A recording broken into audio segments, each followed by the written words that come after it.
tips and tricks that I've learned along the way, especially over this year, when about July, I had trouble sleeping. I was going to bed super freaking late. I just would go to bed whenever I felt like it. I really had to learn how to make myself go to sleep.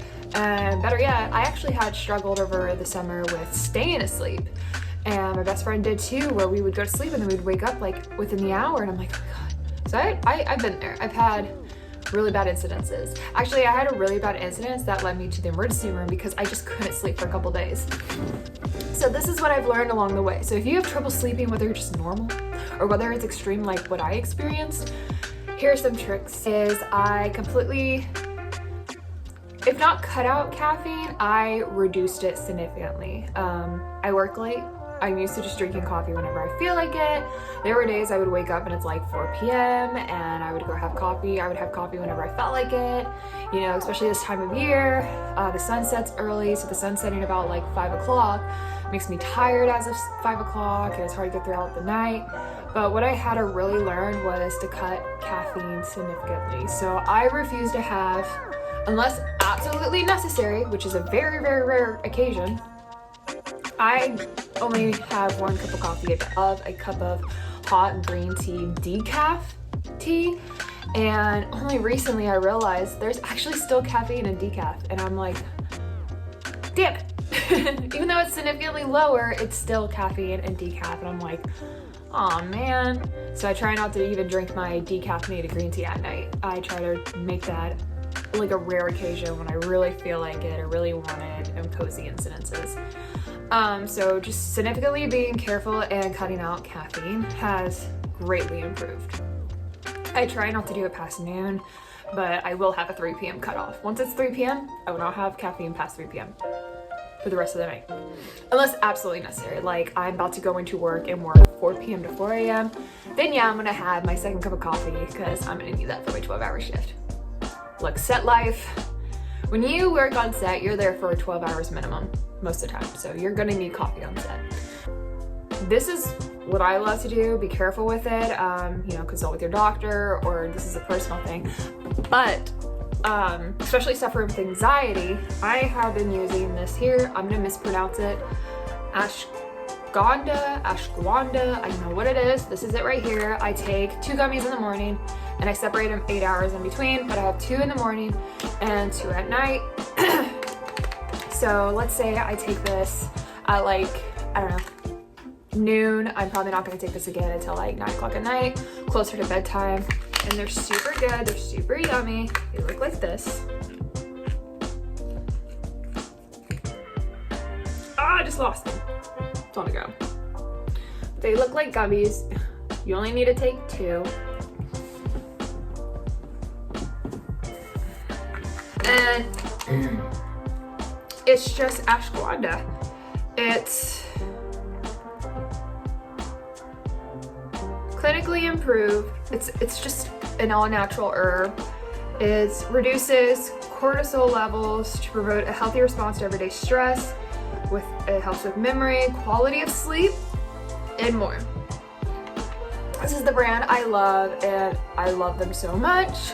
Do your own research and study, but this is what I've been using for a year now, because I dealt with really bad anxiety and panic attacks, and then just I have a hard time just relaxing, especially at night. So this has been my true savior. This is what I've been using, and it just gives you an overall, like, I'm high stress all the time, so it just makes me feel normal. Like, it doesn't make me feel loopy or drowsy or anything. The first time I ever used it, I started falling asleep in my acting class, and I was like, whoa, this thing will make you tired. My roommate tried it, made him super drowsy and tired, but to be honest, I do this now every day, and it just makes me normal. It levels me out, I just feel normal. And then especially at night, I'll take it just to relax from the stress of the day. Number 3, take a hot shower. So simple, but so good to do.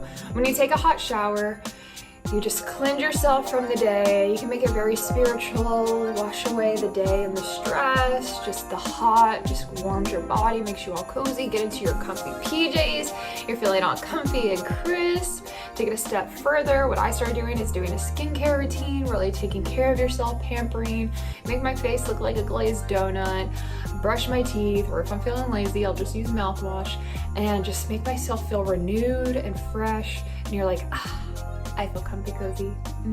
Most of the time I don't wash my hair at night because my hair is curly and it takes 2 hours to dry, so I don't really wash my hair every day anyways. So a lot of times you'll see my hair up in a bun and I'll just take care of myself and shower, and you feel so relaxed after. That is key. That to get a hot shower at night is like my go-to. I have to take a shower at night. Number 4, so remember I told you about this guy? Well, I kind of separate them between half an hour because, you know, I'm weird about putting things on top of each other. But this is the holy grail for me falling asleep like this. And it is magnesium glycinate. There's a lot of magnesium out there, but get the glycinate and fair warning, take this before you go to bed. This will knock you out. A lot of people talk about melatonin. If that works for you, that's cool. I don't take any melatonin, nothing against it, because I just take my magnesium glycinate and boy, I knock out. And fair warning,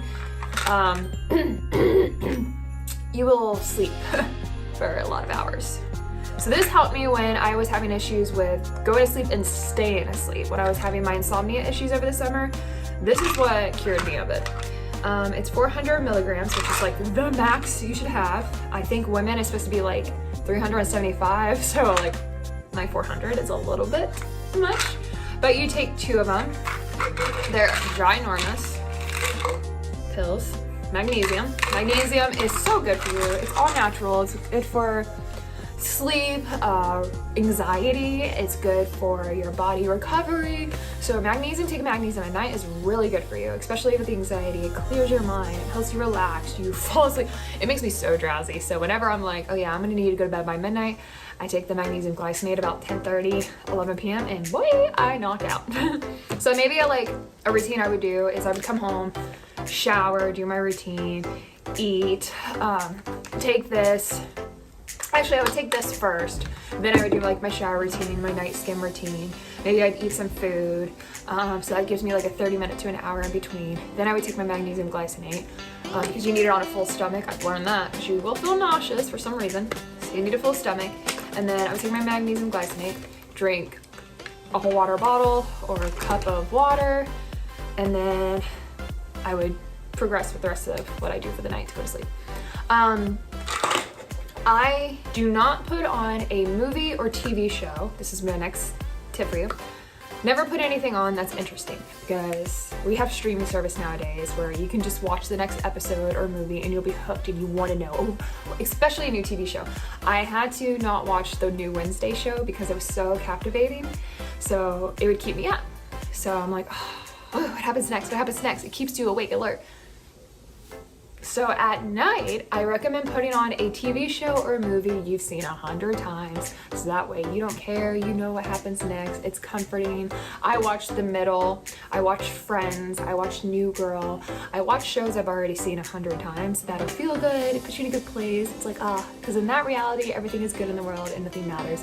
You lowered it enough just to hear it, because I've realized, this is a 2-for-1er, I'm one of those people that if it's complete silent and I'm trying to go to bed, I will toss and turn for the next 3 hours thinking about my entire life. So I have to have TV on. For a show I've seen 100 times, a comfort show, have it low enough that it doesn't bother me, but high enough so I can hear the dialogue, because as I'm falling asleep and close my eyes, I can kind of listen to the TV, and I'm only fixated on the TV and the comfort show. And the next, I drift off to sleep instead of, oh my god, did you think about this? What am I gonna do? How many hours till I have to wake up? Oh my god, because my mind will keep me up. So that is the next tip, is put on a comfort show. Even a comfort movie you've seen 100 times. I recommend that.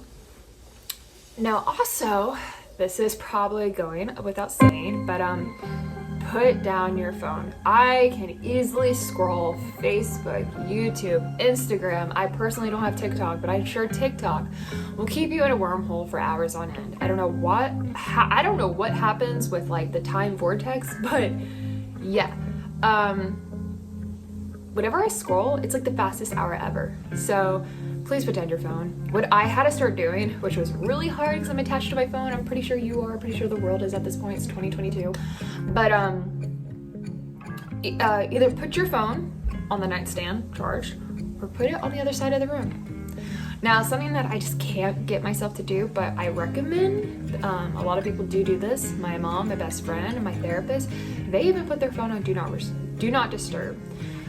So that way you relax, shut off the world, you owe no one any kind of obligation. If they have an emergency, they have 911, they have someone else they can contact. So silence your phone or put on do not disturb, and put your phone either on the other side of the room so you're not tempted to scroll social media, put it next to you and turn it off or whatever you have to do. I need it for my alarm, so I silence mine, but a lot of people do not disturb, and I highly recommend that with your phone. Now the next thing is a tip that I recommend. If you definitely are thinking like, I'm gonna have a hard time falling asleep, you did everything up until that point, read a book. Now, I suggest reading like a nonfiction over a fiction, because sometimes fiction can keep you captivated, but either way, reading tends to busy your mind enough to like tire it out, if that makes sense. So reading a book, The Alchemist is really good. That's my fictional book I'm currently reading. But I've noticed when I read a nonfiction, that wears me out even more because you're kind of learning, it's fiction. There's not really that what happens next adrenaline rush. It's more of like you're learning and you're just like da, da, da, da, da. So I've never finished this book. I've had this since the summer. Because to be honest, I read like 10 pages and I knock out. Reading a book is really good at like quieting your mind, busy work to tire you out. And last but not least, I will end this with a bonus tip, and the bonus tip is guided meditation. Now that will relax you. The whole point of meditation is to relax and silence your mind and your body. So put on a really good guided meditation. There's plenty of guided meditations on YouTube. There's ones for sleep, falling asleep. There's relaxing, easing anxiety and stress and worries. There's a lot for manifesting, and there's a lot. So I recommend that. They put on good music. They force you to focus on your breathing. They focus on relaxing you. They'll even get into your imagination, and then next thing you know, I've drifted off from guided meditations before during the day. So guided meditations are really good. And if you had an extremely stressful, busy day, journaling. Pick up a journal, write it all out, and get it all out of your system. Do everything I talked about, and then fold it away and be like, I release you. I release you. So those are things that I do on any given day, as those are the things I do daily. Those are things I don't do all of them, but pretty much that's my routine. And every single time, it's a foolproof plan. I've fallen asleep every single time and stayed asleep and had a good quality sleep. These are the things I've learned. So be it. Those are just things I suggest you can do to help with your sleep. Again, with everything I've suggested, talk to your doctor, talk to professionals, because I am not a professional. All right, well, hope you have a good night's rest and enjoyed Vlogmas Day 9. See you guys in my future videos. Bye. Alrighty, bye.